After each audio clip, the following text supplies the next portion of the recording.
Prince William and Kate Middleton have arrived in Belize for a week-long Caribbean tour that sparked controversy before it even began. The controversy surrounded growing scrutiny of the British Empire's colonial ties to the region. The arrival of the Duke and Duchess of Cambridge coincides with the celebration of Queen Elizabeth's 70th year on the throne, and comes nearly 4 months after Barbados voted to become a republic, cutting ties with the monarchy but remaining part of the British-led Commonwealth of Nations. The Duke and Duchess are due to spend their first 3 days in Belize, formerly British Honduras. But on the eve of their departure, Belize officials said an event planned for Sunday was scrapped when a few dozen villagers staged a protest.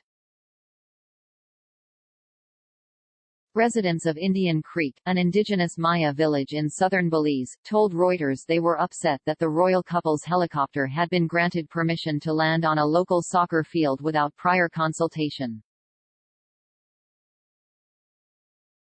The village has for years been engaged in a land dispute with a conservation group supported by the royal family, stirring anger over colonial-era territorial settlements that are still contested by indigenous groups in the country. A visit to a different site is being planned instead, Belize's government said. Despite the controversy, the couple received a warm welcome when they touched down in the country on Saturday afternoon. Prince William dressed in a linen suit amid the glorious sunshine, while Kate paid tribute to her Caribbean hosts by choosing a royal blue dress by Jenny Packham. The royal couple are on a charm offensive in the region for 8 days, visiting Belize, Jamaica and the Bahamas. After disembarking the plane around 3:30 p.m. local time, William inspected a guard of honor before being driven to Belize City to meet the Prime Minister of Belize Johnny Briceño and his wife Rosana.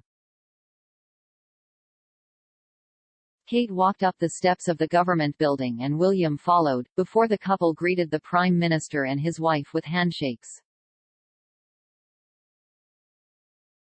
William said, "It's lovely to be here, thanking you so much," the Prime Minister replied, adding, "We're so happy you're here."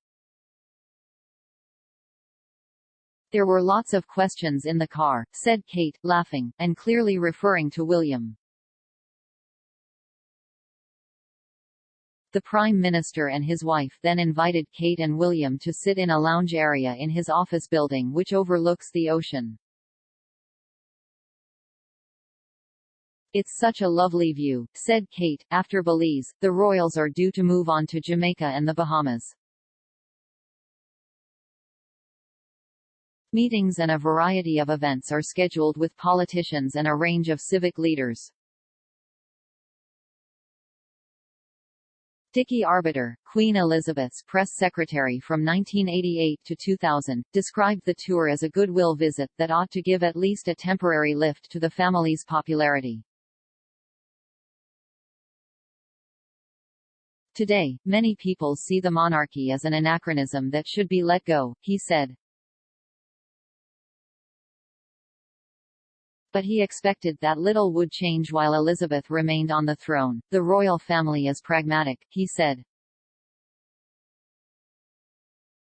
"It knows it can't look at these countries as realm states forever and a day." Debates over colonial-era oppression, including possible reparations for the descendants of slaves in Jamaica, could push more countries to emulate Barbados' recent move.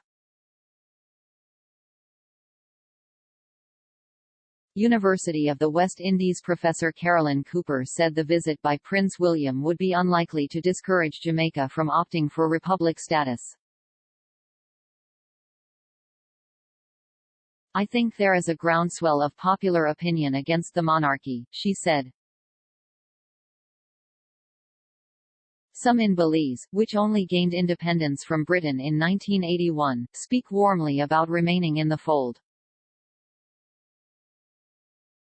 I believe it's a wonderful opportunity for them to appreciate the country's multiculturalism, natural attractions, and to enjoy our culinary practices," said Jocelyn Ramirez, a manager in the Cayo district of western Belize. But others are less enthusiastic. Alan McCoy, a mechanic in Belize City, said he couldn't care less about the royal family. "They are no better than any of us," he said.